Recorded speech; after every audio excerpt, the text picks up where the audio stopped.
Need something? Can I ask you something, Varric? You want to talk about me? I'm flattered. Also inclined toward extravagant lies. Are you from Ferelden? Orlais?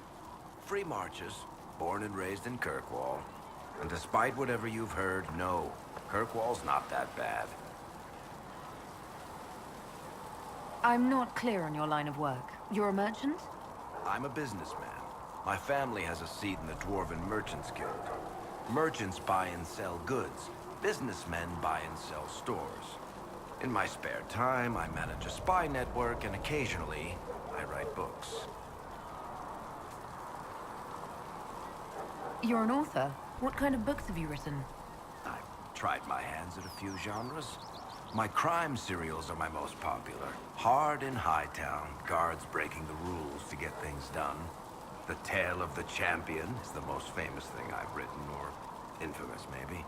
I started a romance serial once, Swords and Shields, but to be honest, I don't have a knack for romances. Most of my stories end in tragedy. Probably that says something unfortunate about me personally. What sort of shops do you own?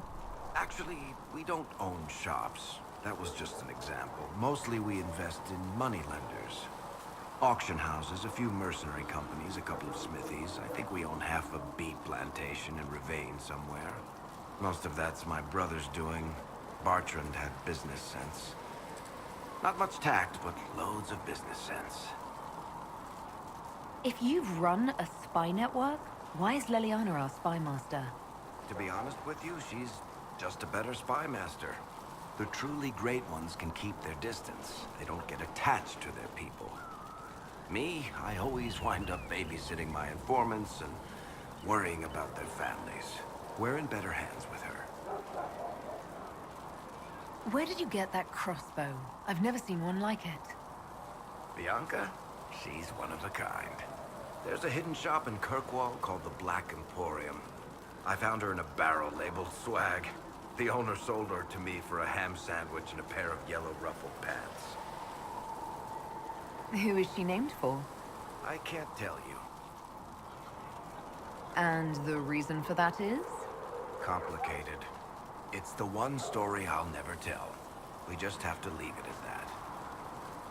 Thanks, Varric. No problem. Need something? Can I ask you something, Varric? You want to talk about me? I'm flattered. Also inclined toward extravagant lies. How do you and Cassandra know each other? You heard about the Kirkwall Chantry being destroyed? The guy responsible used to be a friend of mine. The Seeker had questions about that, and I had answers. Thanks, Varric. No problem.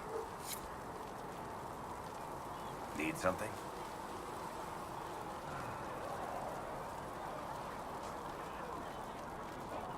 I read your Tale of the Champion, and I have a few questions.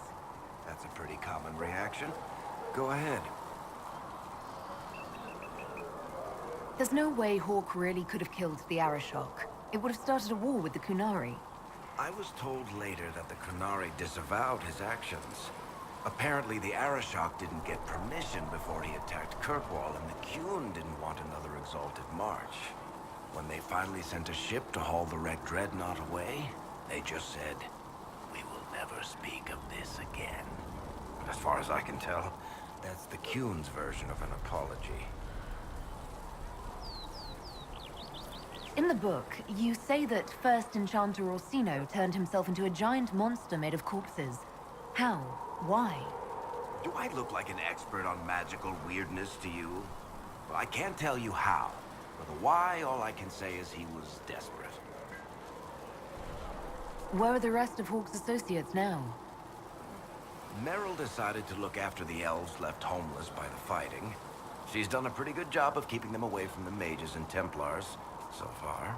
I guess she has plenty of practice avoiding stupid human battles with her old Dalish clan. Fenris has kept himself busy, hunting down the Tevinter slavers who came south to prey on the refugees.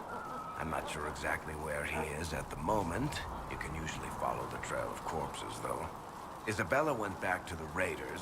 She's calling herself an admiral now. I don't know if she's actually in charge or just has a really big hat. Might be the same thing, honestly. Sebastian went back to Starkhaven. I'm sure he's boring all sorts of people there.